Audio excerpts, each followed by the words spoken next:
And by Ekedekwen Mono, Asim Kanko Zelo, Asino Bosinketa Adrena in Amma, Nayadike, Chada Guago, or try Kurochako Adre, Issa, Ediko Sidi, Umunem, if I have Eastern News 24, Kais when Uterunya Bunukozi, Dio Kempa, Ebifebo Bastamaki Yenemina, Eastern Dijon, Anonymia, and Bastamaki Fenomena, the whole Nigeria, Anonymia. And also Bastamaka Morowe, Ndi Bonazo, Niru Akwụkwọ. Ediko Sidi, e update I will tell you nnukwu update anyị achọkwunu ga ya bụ ife maka gịnị anyị achọghị ka mmọnwụ n'elu mmọnwụ anyị achọghị ikwu maka ya bụ ife update ji maka ya wee bịa mana ya bụ ife bụ update bụ ihe anyị kwesịrị ịma ka ama n'ebe mmiri si wee baa opi ụgbọgọrọ n'obodo a so ị ga-esi ya bụ ife ịdrọpụla your own comment n'iru akwụkwọ ife ichelụ n'ụdị nke gị pụrụ iche gbasịta maka ihe ndị anyị je gị n'ugbu a. Alright, over to you. If a South African lose election and he goes to court, it's very, very strange. A South African lose election and he proceed to court, it's very, very strange. But if a Nigerian politician lose election and we don't go to court, it is very strange.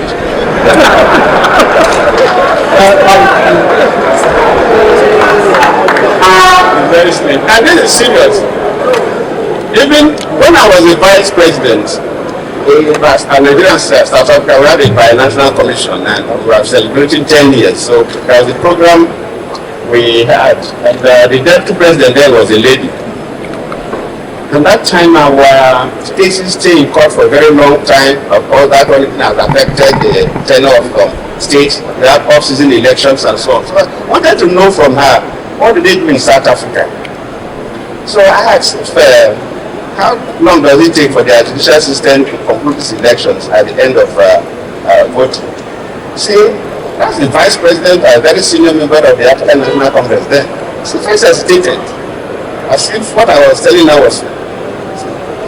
She said, why should somebody go to court after this election? So she was surprised that in Nigeria people go to court after this election. And why should it happen that way? The judiciary will help us. But my thing is that 50% of those who go to court because they felt they were cheated by the electoral management system. They were rigged out. And when you feel like rigged, naturally you have to go to court. So assuming the elections are properly conducted, that 50% will not go to court. The next 50% that go to court is that they know they failed election, but they feel they can use the judiciary to declare them winners. So if the judiciary don't declare who don't win election that they are winners, that the remaining 50% who will not go to court. In South Africa, the electoral management body will never compromise, and they all know. So if you lose election, you just wait for the next election. Themselves all kinds of names and taking advantage of this situation. But now they kind of themselves said, yes, I'm not happy about the security situation in the Southeast. Release me and I will assist you in quelling the security situation. Yeah. That's why I've called for a political solution to his matter, so that you can release him and then let him work with government to deal with this security situation. Now, when the environment is secure, we can hold conversations around issues, issues of, of whatever, whatever areas. We can hold conversations around those issues, and we will definitely get to a point of agreement. But keeping him there and saying that you are fighting someone Ekpa, no, you are burning two ends of the candle. It can't work. Okay, Ibn Abo, you can't ignore Simon Ekpa in the equation. There are many ways to go around this. We have to be realistic. Do we have any form of extradition treaty with Finland? You don't ask for what you don't. Not there. I mean, do you have any kind of treaty in that regards? Now, let me leave that. I'm looking at the whole of the southeastern region. We have about 5 states. We have Abia, Anambra, Ebonyi, Enugu, and Imo states. These governors should come together. Because let's assume that you are even an independent state, you are a sovereign nation, and you are having these issues. How do you solve it? All right, Ibn Abo, but you think that extraditing Simon Ekpa, he will go some way of dousing tension? I'm not too sure about that. What happened when Nnamdi Kanu was brought to Nigeria? Was there any form of abatement to the activities of the IPOB? So that is not the solution. The solution, we should start from within. Let the governors come around. They are your people. What can you do? Where are they? Are they dropping from the sky? We should look for solution within ourselves. Yes, given Mr. President is the chief of commander-in-chief of the armed forces and all of that. But if you have come up with a solution, then you can now discuss with the president and even call on other governors to work hand in hand, because these states are bounded by other states. So you work hand in hand, and then when you work like that, when you are beginning to see some positive, responses or results, then you can begin to look at other things to be done. But for now, you can't just be sitting we are like sitting ducks, and anyone can just throw anything at us. It is not right. We have to take the bull by the horn. Bringing Finland, sending Simon Ekpa back to Nigeria cannot solve the problem. Somebody else will come up. Simple, from another country. Yes. So it's not a solution, please. It's not. So the whole thing sounds like business to you, a franchise to you.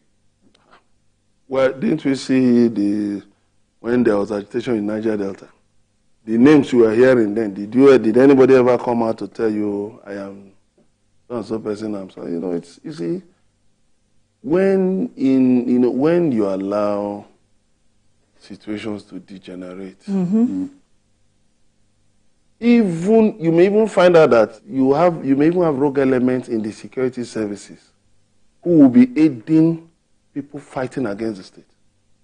It happens. AKA fifth columnist. Yes, it happens. Then you have people for different reasons, who are just doing things, engaging in criminal activities, and then everything is tagged around one name. The issue for me is this: get Nnamdi Kanu released, find a political solution to his situation, and then work with him and governors, religious leaders, traditional rulers, political leaders, work with them to find a solution. And one other problem is that there are a number of villages that are deserted in the southeast. I traveled through some recently. I told you I ran into unknown gunmen at a point. So, deserted, completely deserted. And these people have run to different areas, displaced from their natural areas of residence. How do you deal with those ones? So we must take deliberate measures to solve the insecurity situation. Everything must not be done with force. To you, what's on the front burner would be a political solution to the whole. Yes, to Nnamdi Kanu's issue. Find a political solution, and then. So you watch if people like Simon Ekpa will still be relevant. Well, how would they be? Who would they be talking to? When the arrowhead is out of detention and he has said it openly that he is willing to, put in effort to resolve the security situation. Why not give him a chance? Find a way around it. You see, it is when government doesn't want to act that they start making excuses. No, there can't be a political solution, there can't be this. But you've had cases where you found a political solution. You've had cases where government discontinued prosecution. So the point is that don't pretend as if your hands are tied. You cannot find solutions because we are losing security personnel. Sometimes when hands are tied, you are wondering if it's to the front or to the back. In this situation, there's no tying of hands. Okay. We just have to be deliberate and intentional about it. I mean, I mean, the solution is here. Let us take it.